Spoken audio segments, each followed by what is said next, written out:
When do we want it? Now! What do we want? Justice! When do we want it? Now! On November 24th, around 11 p.m., Southern students rallied together in a peaceful protest in regards to the grand jury decision to not indict Officer Darren Wilson for the death of Michael Brown, an unarmed teenager.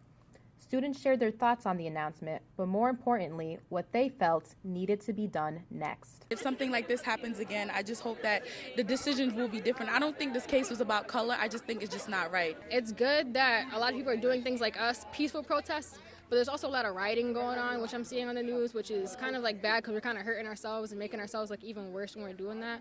So there's kind of like a negative and a positive, but a lot of the peaceful protests that are going on like we're doing right now, I think it all helps. I think the next step would definitely be first to educate our youth and educate our people around us.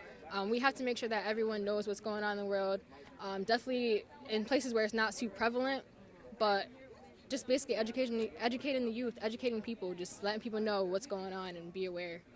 In so many instances, we use technology, we use social media to gather, but what do we do after that, you know? That's the key. It has to be more than just movement. I mean, you know, than just marching and shouting, what's the next move? What are we doing next, you know? What are we gonna do?